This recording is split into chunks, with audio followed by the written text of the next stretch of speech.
Hey everyone, it's Alex from Alex and Books, and you're listening to The Reader's Journey, the podcast that takes you on a journey to meet amazing authors, discover brilliant books, and learn valuable lessons along the way. Now, let's get started. Hello everyone, welcome back to The Reader's Journey. Today we have BJ Fogg, author of Tiny Habits, the small changes that change everything. BJ, thank you so much for coming on the podcast today. Alex, thank you for inviting me. So BJ, you founded the behavior lab at Stanford, and you've been studying social behavior for over 20 years. I'd love to hear what interested you with habits and where this passion came from. Well, I guess when I think about it more deeply, I grew up in a home that was all about behavior optimization, that was within a culture that was about regulating and optimizing your behavior. And that is, I grew up Mormon in California.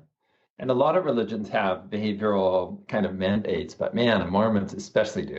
So I grew up with it all around me, both like here's behaviors not to do, and also, but here's like goal setting and, being efficient, optimizing your life just really was part of what I grew up with. And frankly, a little too much, and frankly, in the wrong way, I think, because there's so much pressure to perform and so tiny habits in some ways is a reaction to that. It's like, no, lower your expectations, be nice to yourself, and so on. And I'm sure we'll get into this, but in some ways, growing up in such a achievement-oriented environment helped me create a method that helps you achieve, but in a radically different way. That's a very interesting origin story you have there. So I think a lot of listeners, when they think about habits, they've tried to create new habits before and they failed, and they feel like, they can't change who they are and that there's something personally wrong with them. But that's not really the case, is it? No. And my work is all about telling those people there's nothing wrong with you.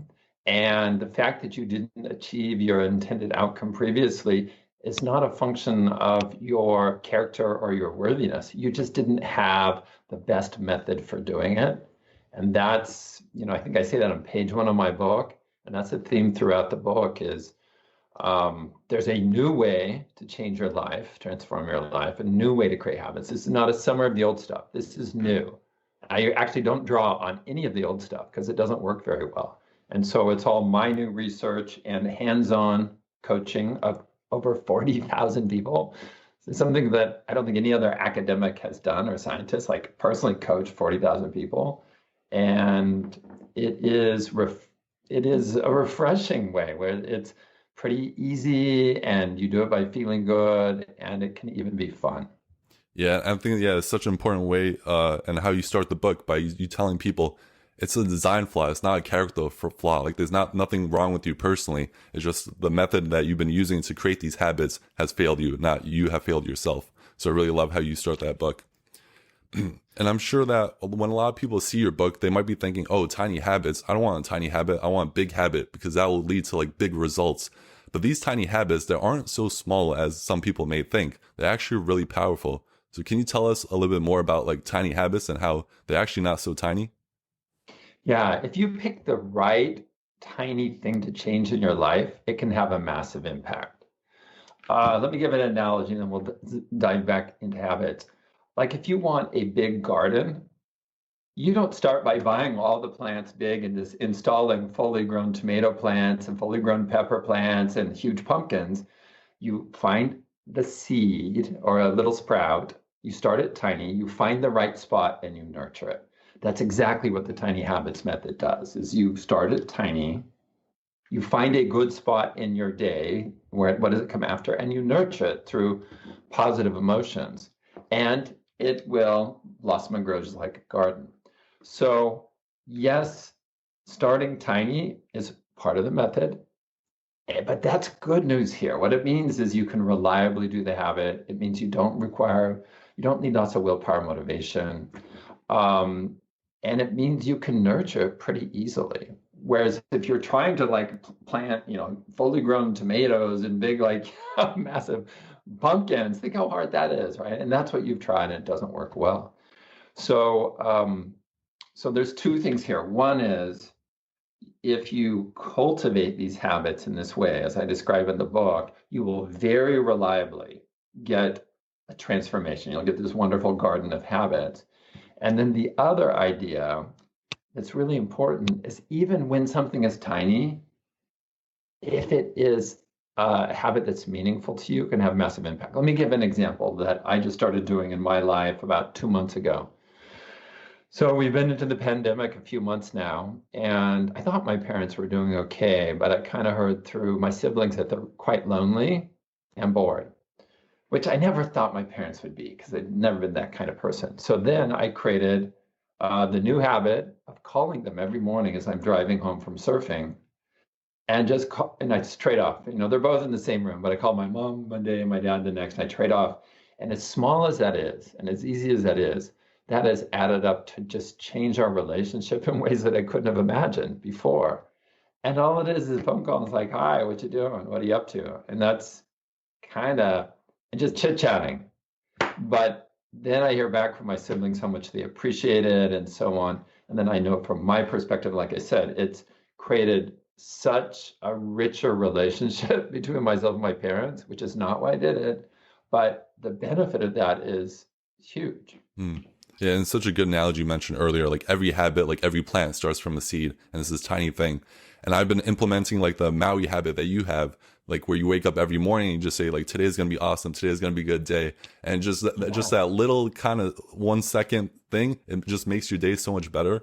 And I also love the habit that you have about the push-ups, which I also like. I do like similar things. Like you're in the bathroom, you might as well do a couple push-ups before you shower or start your day. And that like tiny little habit every day like builds up into something huge. Yeah, let me comment on those two. And Alex, you can add your variations on each one. So the first one, like Alex said, it's called the Maui habit. It's the only habit I prescribe in the book. Everything else, yes, in the back of the book, I have 300 tiny habit recipes, but I don't say you must meditate or you must exercise. No, you pick what you want. But this is the one that I'm saying everybody do this because thousands of people have done it. You know, before I wrote the book, I was sharing this, including in a TED Talk. And it goes like this. After I put my feet on the floor in the morning, I will say, it's going to be a great day. Those 7 words. Now, some people change it up, and I'm going to ask you about this, Alex. One of the people doing Tiny Habits, and she was so excited. She let me know that this was last week. I was on a Zoom call with her. It was probably some other training I was doing. But what she said is, she says, "I'm going to make it a great day." And she thought that for her, that was more empowering. So I've tried that a little bit, and I do like it. So the classic Maui habit is, it's going to be a great day. Her version, oh, and if I remembered her name, let's say it was Julia. The Julia version is, I'm going to make it a great day. Alex, do you change it up? What do you actually say? So mine is today's gonna be an awesome day. Okay. Yeah. Yeah. And so everybody do what works for you, but take a moment as you're getting out of bed or when you first walk in the bathroom or you pee or whatever, find a moment in your day early when you say that. The next one is about push-ups, and my tiny habit recipe for that is after I pee, I will do 2 push-ups. Now, usually I do way more than 2, but the recipe, I set the bar really low, and you all should do that too, just really low bar. Some people will do wall push-ups, counter push-ups in the bathroom. Some people do squats. It doesn't really matter what you do, but I would encourage you to think about using that routine you already have of peeing and then do some physical activity right after that. And what I've learned from sharing this with many, many people is the push-ups or the squats that you do seem to they're like gateway exercises to doing a lot more in your life. Alex, what's your experience with that? So I try to exercise every morning. So one thing I actually did to increase my motivation is I put my weights closer to my bed and my phone further away from my bed at night. So that way when I wake up, the first thing I see is kind of like my weights. That way I see them and I just, I get out of bed and I start working out. And that's kind of like the routine I developed.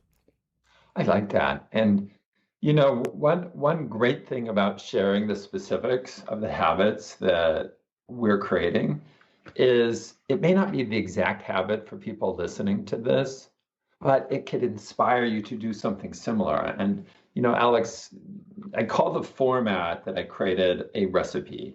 After I pee, I will do 2 push-ups. So I call that a recipe. And I called it that rather than a formula or a template, or I considered other things because I wanted it to feel approachable and I wanted it to suggest that people can revise it. If you call it a formula or a template, it doesn't feel very revisable. But recipe, sure, like, oh, I'm going to tweak this, I'm going to tweak that. So as we share not just our habits, but the full recipe, like after I get in the car from surfing, I will call my mom. Well, probably most people listening don't surf every day, but you might find another place. So you just take that, create your own recipe. Right. Yeah, it's awesome. Like tailor that recipe to your taste and see what works best for you. Yeah. And then if it doesn't work, that's okay. Try something else, try something else. That's all part of the method that I'm sharing and just in some ways, Alex, urging people to do. Because if people get stuck in the old ways of changing their behavior, you're going to get the old results, which are not very good. And this is new stuff. Okay. So you might have read other books about habits, but no, mine is new and goes way above and beyond what the other people have summarized or sometimes taken from me. But in my book, you're getting it right from the source, and it's new and it's easy and it's for some people it's fun. So that's why it's like I have this passion to share it, and don't count yourself out. I mean, I've coached enough people in Tiny Habits that I know how discouraged people can be, and then they discover this and like, oh my gosh, this is, and people will call it like it feels like magic. Well, it's not magic. It's just like, bam, now you have the keys to unlock the doors for which you did not have the keys before. Yeah, I love how practical your book is, and also how you constantly tell people like you're gonna change best when you feel good about yourself, not bad about yourself, and that's such an important, such an important comment to remember. Yeah, and let me build on that, Alex, because nobody's really pushed hard on that. So I'm gonna, boom, we're gonna go here now if you can. Yes, you can be changed by feeling bad. Okay, people can make you feel bad and you can change, or you can be, talk negatively to yourself and you will change, but that's not the best way. So what I say is you change best by feeling good, not by feeling bad. You can change others by guilt tripping them, by threatening them, by bribing them, but that's not the best way to change them. You change them by helping them feel successful. Yeah, that's such a great point you just made. And I noticed in the book, you talk about that if you're going to teach someone tiny habits, you actually start with celebrations first. And it seems a bit counterintuitive because you're starting kind of towards the end of the habit. But you talk about why it's so important to start with celebrations and the shine. Can you tell us why that's so vital? Yeah, so it doesn't come first in the book. But like you said, if we were sitting down in person or on a Zoom call, then I would teach you that first because it is in some ways the most unusual part of the method. So celebration is something you do to cause a feeling of success inside of you. And some people can do this very readily. Some people have a really hard time, and most people are somewhere in the middle. It's a spectrum of people's ability to do that. So I might just say, good job, BJ. So I pour a glass of water and I look at it and I say, good job, BJ. And if that helps me feel successful, then that's a good celebration to say, good job, BJ. Other people have quite dramatic celebrations. Some people have very subtle ones, like just nod their head. Some people think of their purpose. So as they do push-ups, they might think, well, I'm, in my 60s and doing strength training builds, my bone mass. So I am able to live longer and see my granddaughter get married. So there's different, so I list over 100 ways to celebrate tiny habits, but the key, and the reason I'd fast forward it, is it's so important to find the celebrations that work for you, not BJ Fogg's celebration or Alex's celebration. Find what works for you. And then with that, you'll have superpowers for creating habits. Yeah. Yeah. You really want to celebrate that success when you do a habit to kind of give you that good feeling and keep you doing it in the future. And you also have this important point about the differences between a reward and an incentive, and how an incentive is not what you should be looking for. Can you tell us a little bit about that? Yeah, should we go there? So there's a big problem in much of social sciences is that words like trust and reward and motivation are being used in different ways. The problem, so I talk about reward in my book, but not in the way people expect. I bring it up and say, let's not use this word anymore, because too often people think of a reward as, like you say, an incentive. It's like, oh, after I finish 30 days of push-ups, I'm then going to go buy that backpack that I've been wanting. That's not a reward in the psychology sense of things. That is like a prize or an incentive. It's reward is something that happens immediately as you do the behavior immediately after. So your brain connects what are the effects of doing this behavior? Oh, I feel positive, or I get this. So that's what celebration is. You are essentially providing the reward on your own. You're providing that emotion, so your brain goes, "Oh my gosh, I want to do that again," and it becomes more automatic. But if people use the word reward, and you can read this in the two most popular habit books before mine. I went in and looked carefully, and the authors get confused. Sometimes they use the word reward to mean that thing that happens in the moment, but other times in both books, they use reward to mean something that would come much later. And your brain can't connect that thing that comes later with the habit. So technically, it's not a reward. And so I'm kind of pointing that out and saying, that's an incentive. That's to get you to do it. And that comes later as kind of a prize. And so it's even something like that, Alex, has frustrated me for years. The language we have to talk about behavior change is not very precise. Even if you went to people and say, what is behavior change? People can't even define that very well. Even the word habit has multiple meanings. So what I've set about doing is to create new words for things like the shift in motivation that happens over time. That's never been named. So it's called motivation wave, the 3 types of prompts, and so on. So by having new words that are specific and unambiguous for these important concepts, then we can talk about habits and behavior change better, and we can actually design and implement them better. Yeah, it's such an important point. And like when I read your book, I realized, oh, so like it's promising myself I'll buy something if I work out this many times a week. It's an incentive. That's not what I want to be doing. So now I started doing like I do like the fist pump when I'm happy, or that's like my Yeah. celebration. And it's like you say, it's immediate, it's free, and anyone could do it. So it's like you don't have to buy anything to reward yourself. You could have that little celebration. Just take that second to celebrate your habit. Yeah, and that's great. And there are, so I talk about that in the chapter that's titled Emotions Create Habits. To be clear, that it's not repetition, everybody's emotions, but there are various emotions that can do it. But in tiny habits, it's the emotion of success. But if you could magically cause yourself to feel pleasure, I do 2 push-ups and I feel pleasure. Or if you could magically cause yourself to feel massive relief on a moment's notice, you could also use those things to hack your brain and create habits. But those approaches are much harder because we can't just instantly cause pleasure or instantly feel relief.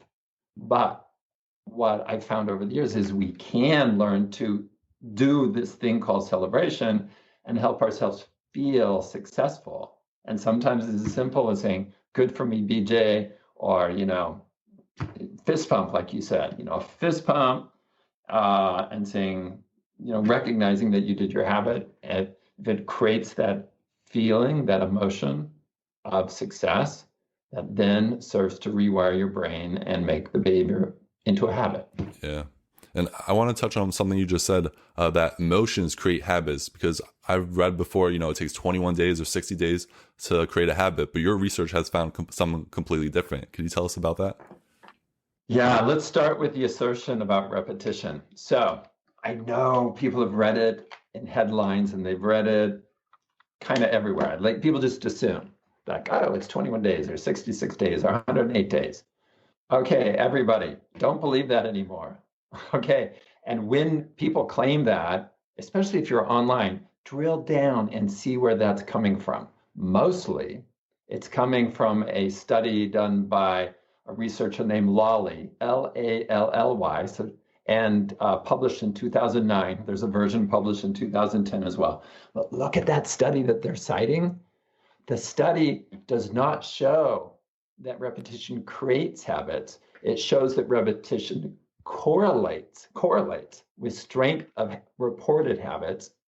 And the statistic used is nonlinear regression. That is not a causal statistic, that's correlation. So when people say repetition creates the habit, that's not accurate. And they cite the study, they're not reading the study correctly. Repetition correlates with strength of habits. Perhaps read the study carefully and see even how strong you think that is, everyone. But what creates the habit is the emotion that you feel when you do it or immediately after. I mean, another way to look at it is think of all the times maybe you got your 5-year-old kid to clean up his bedroom, pick up the clothes, hundreds of times. He's repeated that hundreds of times. Is that now a habit? Probably not. Okay, so just look at everyday life to understand that there are things you've repeated over and over that have not become habits. And then there are things you do just once, like, oh, you give your daughter a mobile phone. How long does it take her to carry that around? 21 days, 60 days? No. And guess why? Because she's that emotion, that feeling of, I've got superpowers with this phone. So that just wires in. So just step back, stop believing the headlines, everybody, and look at one, the science, and then two, everyday experience that you have. Yeah. I love how there's just so much updated information in your book, and you really get down to like the very details of it. And another thing I like is how you articulate this, the concept of behavior. So you have the Fogg behavior model. So can you tell us how that relationship works between motivation, ability, and prompts?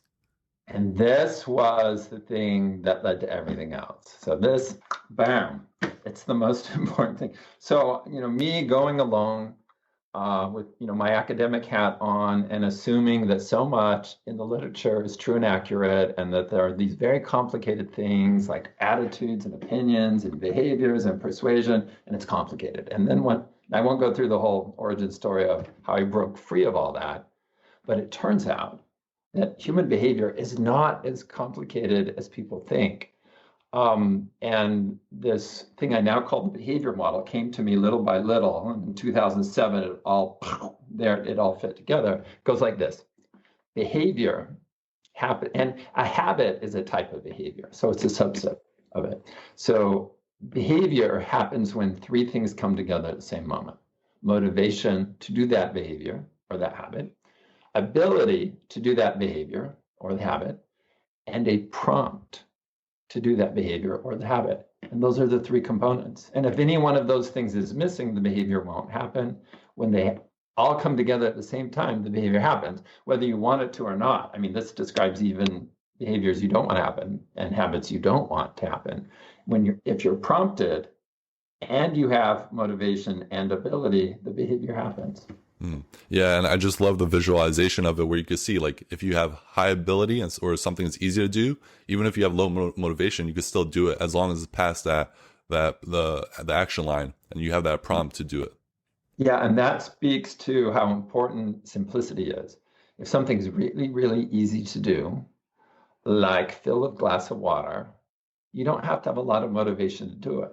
And if it gets hard to do, like, I'm going to drink 18 ounces of water, well, then you do need more motivation to do that. And that was the insight looking at my own model. That's why I said the behavior model then led to everything else.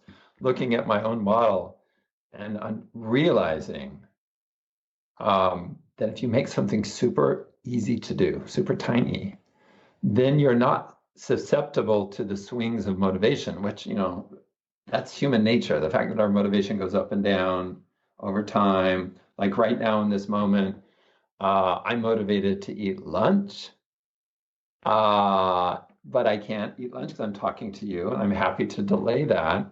But in an hour from now, after we're done and after I've eaten, my motivation to eat will go way down. So my motivation to eat is high right now, but it'll be low in an hour. And that's just how motivation works for so many things in our life. So if our motivation isn't that controllable, what we can control and design for is making the habit really easy. And so the habit's super simple, like 2 counter push-ups in the bathroom or saying 7 words of filling a glass of water. Then even when your motivation is low, you can still do those things. Yeah, and just understanding that relationship between motivation and ability. And I, like, initially before I read your book, I thought motivation was the most important component, but you actually talk about how it's really unreliable, and we can't focus on motivation, and that's why it's more important to focus like on ability, like making the task easier to do, or the prompt as well. Yes, yeah, and then one way of looking at Alex is just to back up at the beginning and say, well, what habit is good, for me? And you pick new habits you already want. So it's not like motivation is unimportant. It's just that I changed the role of it, of how you design for it. So from the beginning, you pick habits that you want instead of the old-fashioned way. Pick a habit you don't want that's hard, and then try to find a magical way to motivate yourself. Don't do that, people. That, tacking on motivation at the end, if you find yourself doing that, bam, step back and go, no, let me pick new habits I actually want. So let me give an example. So let's say you're trying to eat differently, and you've heard a lot about kale and how kale is so great and so on, but you hate kale. But you just said, okay, that's what, people are saying it's kale. That's a bad, don't pick kale as the habit. Pick something else. So part of it, it's like, what new foods, what nutrition habits, what foods do I actually like? And it might be, you might have to explore a little bit. Try broccoli, try cauliflower, try explore and find the things you actually like and want to have as part of your diet, and then make those habits. So it's, again, my work is kind of turning things on its head or upside down, and things have needed that for a long time. But exercise too, pick exercises you like doing, you want to do. Don't assume you have to just go out and run and feel like you're being tortured if you don't love running. Yeah, it's funny that you mentioned kale, because I'm not a big fan of kale, but I was trying to eat more veggies, and I try, I'll eat broccoli or cucumbers or even lettuce, and I just don't like kale. And like, instead of trying to force myself to do something I don't like, as you say in your book, help yourself do things that you want to do and that fit your so interest. important. And some people, Alex, say, well, if I already want to do it, wouldn't I already be doing it? And the answer is no. There's hundreds of things that you new habits that you would actually want that you haven't yet designed into your life. And that's a big part of the book, is how do you design this into your life quickly and easily? And there's so many things that you already want that you just have to take the step and be systematic and design it to be part of your life. Let me go back to the example of calling my parents. I didn't have the habit of calling my parents daily until one day I thought, oh, that would be a really good thing to do. I want to do that. So I created the habit out of it. Now, I could have done that a year ago or 5 years ago, but I didn't. I still wanted it 5 years ago, but it just didn't strike me that to invest a tiny bit or a little bit of effort to make that a reliable habit.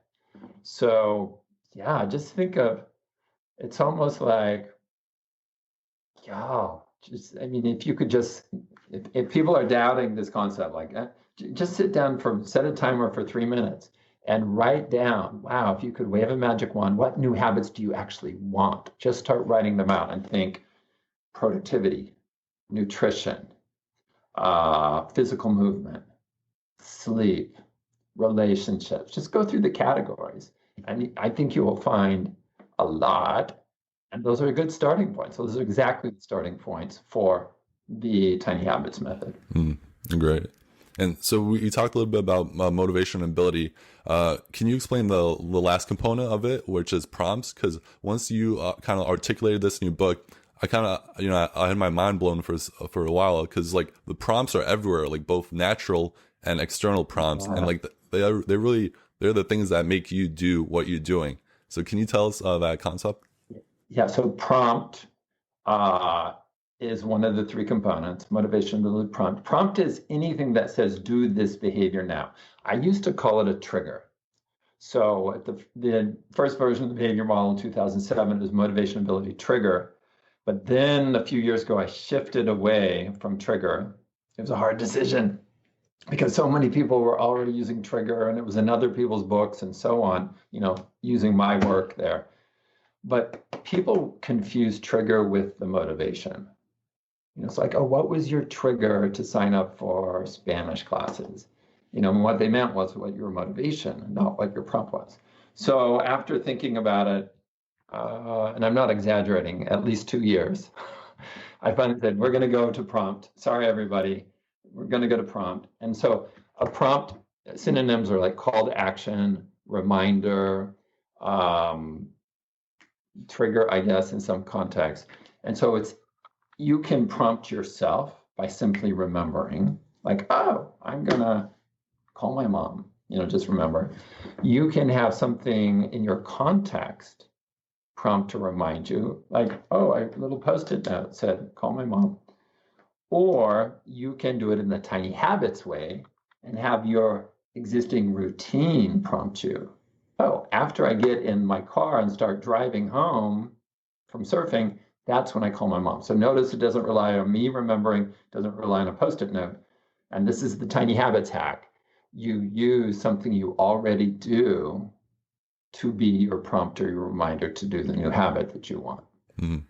Yeah, and I believe in the book you call it like an anchor. So the existing things you do every single day. Like for example, I've done the flossing one where I put the floss right next to my toothpaste. So as soon as I'm done brushing my teeth, I see that floss, and that's like a prompt to remind me to floss. Yeah. Boom, boom. And so what's so great about that, and it's a great example, is you're designing your environment to make that habit easier to do, but you're also bringing in the prompt. And this is, again, not the tradition. The tradition is post-it notes or alarms or reminders. Don't do that for habits. If it's a one-time behavior, like you need to make an appointment with the doctor, a one-time kind of behavior, then writing a post-it note or putting a to-do alarm is fine. But designing for habits is different than one-time behaviors. And for habits, it just is not an elegant way to have all these post-it notes or alarms or reminders. So instead and I call it anchoring. Other people have taken my concept and renamed it piggybacking or habit stacking. Not very happy that they renamed my concept, but if you see piggybacking or habit stacking, bam, it comes from tiny habits, and I call it anchoring. The idea there is an anchor is something solid in your life. So like peeing, we all do it. It's a pretty solid routine. And so you take the new habit you want and you attach it to this anchor, this solid thing. So the new habit of push-ups or squats, that you anchor it to something that's already solid in your life. All right. So now that we know we have the behavior is equal to the motivation, ability, and prompt, how do you go about creating like a tiny habit for someone that wants to read more? Because this is like a question I get asked consistently. And so I was wondering if you could give a listener some advice on how to read more books. Yes, I will give a slightly different version than, here's what I would do. Sit down for like 3 minutes. Again, this is not huge, and write down the routines you already do every day. Oh, I start the coffee maker. I feed the dog. I sit out on the patio.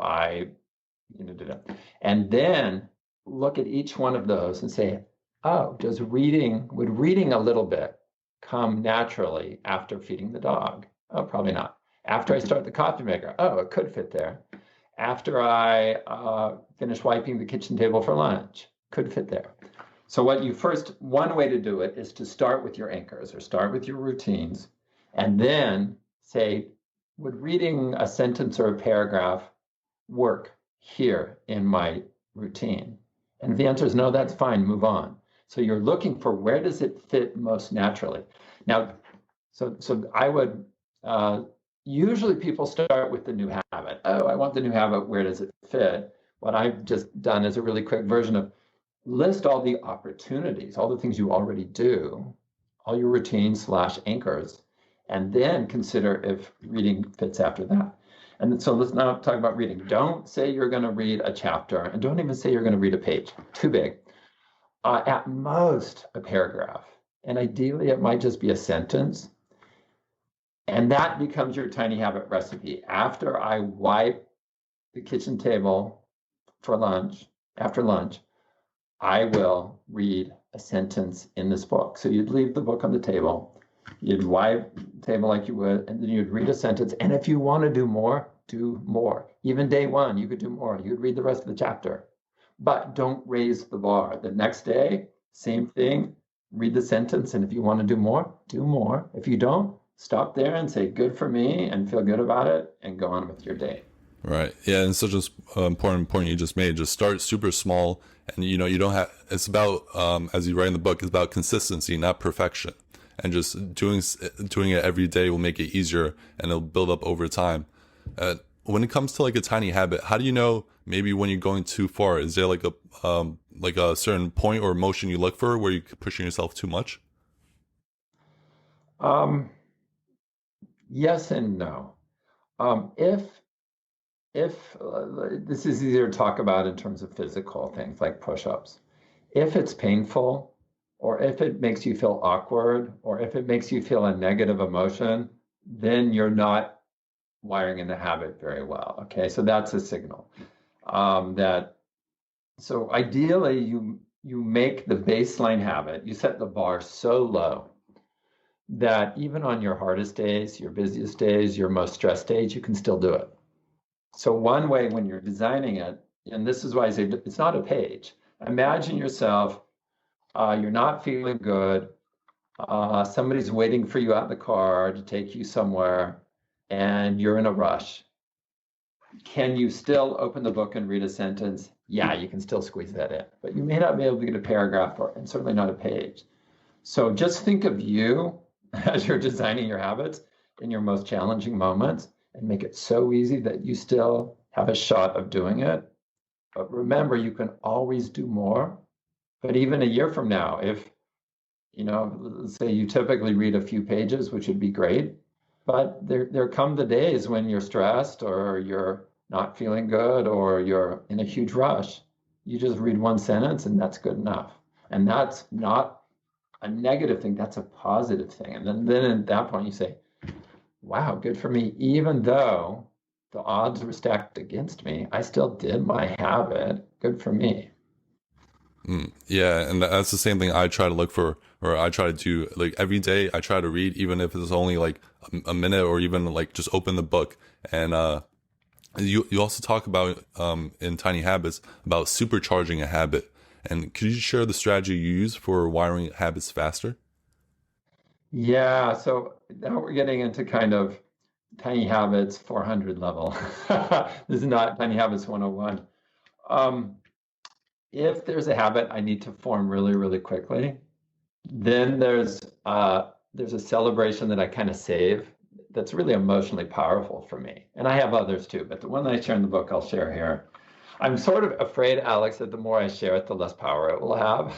But I'll share this one for the sake of everybody listening. So let's say I need to create a habit very quickly of calling my niece every day. Let's say that she's distressed, and okay, I just want to make it a habit, and I've got to wire it in fast. So I would design it, after I'd find what it comes after, and I would, make it really easy to dial her on my phone. And then when I do it, I would pull out a super powerful celebration to help wire it in. And a celebration that is still powerful for me, I hope it doesn't lose its power, is to think of my fourth grade teacher, Mrs. Bondietti in Fresno, California, saying, "You did a good job." And so for whatever reason, can't quite pinpoint it. I have some idea, but having that teacher, imagining her saying, "You did a good job," it just really fires off a lot of emotions in me, like good ones. And so to create a habit really quickly, I would pull that out of my skill set and use that one. And not a typical celebration, which would be like, way to go, BJ, or good for me, or, um, you rock, or whatever. I'd pull out a supercharged one so I could really, because it's the intensity of the emotion that determines how deeply the habit embeds. So the more intense your feeling of success, the faster the habit forms. Now, if the feeling of success is not very intense, the habit won't form very quickly. So the better you are at celebrating, the better you are at creating habits. Yeah, I just had an example pop into my head. Is like, imagine every time you open a book and started reading, like a stadium, people chanted your name or had that crazy celebration, that you become a reader pretty fast. Yeah. Now, and some people will resonate with this, but some people won't. So let me give a follow-up on your example, Alex. If you think of, so for some people that don't, I don't know why some people resist this, but they do, because I've worked with thousands of people who do. One way to get around that is, instead of thinking of it as like cheering for yourself, as you open the book, think of how it helps bring you to a much higher purpose of your life. So let's say your purpose is to help reverse or minimize climate change, or work in sustainability. So as you open the book, if you think, wow, this is empowering me so I can do a significant important thing with my life, which is climate action, then that is one way of, notice that's still helping you feel successful. By reading this book, I'm succeeding and stepping up to what my calling is in this life. Hmm. Yeah, it's actually kind of what I do internally. Is I think the more like I read, the better person I could become, and the more people I could help. So that's kind of similar to what I do. Yeah, right. And so if people are having a hard time, fist pump, high five, smile in the mirror, kind of just think what Alex just said. What did say that again? So people, as you open the book, and I would do it just as you open it. Don't wait till after you read, because what you want to wire in is the start of the habit. You want to wire in the opening of the book. So Alex, let's say I'm opening the book. What might be the self-talk, or you might even say out loud. Say it again. How would you articulate that? Me reading right now and opening this book is going to teach me more. And with that information, I could apply it to improve myself and people around me. I like that. That's good. Yes. Yes. And so email Alex or me if you do that works for you. Because I think that's right on. I mean, for most of us, for the kinds of books we're talking about, for most of us, it is about becoming more capable, not just to become more capable, so we can have positive impact in the world. Yeah, that's one of the reasons I started Alex and Books, to inspire other people to read. And one more thing I love to cover in your book is this idea of pearl habits, because it kind of reminds me of stoicism, where you can't control what's happening, but you could control how you react to it. So can you tell us about pearl habits? Yeah, so as it turns out, you can use tiny habits to deal with these uncontrollables in your life. Let me pick a fresh one that's not in the book. I'll give you one that's happening right now. Right here, I'm at my stand-up desk, and I went surfing this morning, and I did some push-ups and so on. And I've been in meeting after meeting, and right here, kind of between my neck and my shoulder, there's a slight pain. Now, I could just sit here and think, that pain's terrible. But what I've learned to do is, after I feel some pain, I then think how grateful I am that I have a body that's active and repairs itself. So that is a habit, response to pain I can pull out like at any time. So even now, and then it's kind of sort of vanished. It went away. So a pearl habit is take something negative after I feel pain, after my child complains, after I drop a coffee cup on the floor and it breaks, any negative thing. Then what do you do right after? I'll give another example of a pearl habit that I do. After I feel frustrated with somebody, maybe they're at a stoplight and it's turned green and they're not going. After I feel frustrated with somebody, I say, everyone's doing the best they can. Nobody tries to screw up. So there I am sitting in my car, and rather than get more frustrated, I say, either in my brain very vividly or out loud, everyone's doing the best they can. Nobody tries to screw up. And that helps me a lot, you know? And so that I called it a pearl habit because you're taking this irritation, whether it's a little pain or whether it's somebody else, and you're using it to create something of beauty or value. Yeah, and just anyone listening, like I wasn't a believer in this at first. I'm like, no, there's no way that could work. And I tried it. Like my neighbor's dog is like constantly barking. So I thought, all right, next time it barks, I'm just gonna take a deep breath, inhale, then exhale, and just smile. And it's working. Like it works. And it's yeah, like you wouldn't have expected it, but it's such a good piece of advice, and it's really, a pearl of wisdom to remember. Yeah, one of the early readers of the book, an academic colleague of mine, wrote back, said, "Love the book, BJ, but Pearl Habits, oh my gosh, that is like killer, killer, killer." There's more coming on Pearl Habits, but there's enough is in the book right now to help people, and especially now in such a challenging time of our lives in the history of the world, where there are these things that happen that we don't have tons of control over. And so let's use Pearl Habits to turn those things into something of benefit rather than causing us to spiral downward. Yeah, I just love that piece of advice. And so, BJ, we're coming close to time here. And so the closing question I always ask my guests is, what are 2 books that had a major impact on you, and how did those books change your life? There's so many. Only 2. You can go for more if you want. Yeah, I'll give a strange answer. Like tomorrow, I might give a different one. Oddly, a book called Don't Shoot the Dog. And it's a dog training manual written by Karen Pryor, but it's really not dog training. It is more like how pets train us, or how you have these, how behavior change is happening all around us all the time. And we can design for it or not. In some ways, it's an introduction to behaviorism. It's a really fun read and very practical. And so that's been a big deal. Oh, it's so hard to pick another book, but I will pick one. The One Thing, that book, just what a great book to help you really rethink what you're doing. Because I think all of us just have too much that we've taken on, and it's like smorgasbord, and we've overloaded our plates. And I just really appreciated that. And I see right behind you the book Essentialism as well, right behind your ear. That too, I put this in this category. In fact, I had the author of Essentialism, Greg, he transformed my life in August by getting me to take 3-day weekends. Like he did it live on the podcast, and it worked. And I hadn't taken a day off for years, not a day. And then I ended up with 3-day weekends all of last month, which then has led to now taking real weekends. So The One Thing, Essentialism, there's many others, but those are the ones that come to mind right now. Well, those are some wonderful book recommendations. Yeah, I love The One Thing, and Essentialism was great.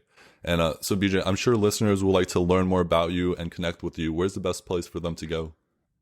bjfogg.com. That's bjfogg.com, 2 G's. tinyhabits.com. So if you want to get right to the tiny habit stuff, you can just go to tinyhabits.com. And those are the jumping off points. Yes. Awesome. And so for everyone listening, I really love this book, Tiny Habits. There's so much wisdom. I think we barely covered even 5% of this book in this podcast. And I just love all the practical advice, and also especially the exercises at the end of each chapter. So it's not a book that you just read and just put down. It's a book that you want to interact with, get involved with, and really apply the lessons that you learn towards your life, and start creating your own tiny habits. And these small changes aren't so small, and they could really have a dramatic impact on your life. So BJ, I just want to say thank you again for writing this book, and thank you also for coming on the Reader's Journey podcast today. Thank you so much, Alex. It's been so fun talking to you, and you asked some questions and some slants to the questions and got me to share things I haven't shared before. So thank you so much. That's always fun.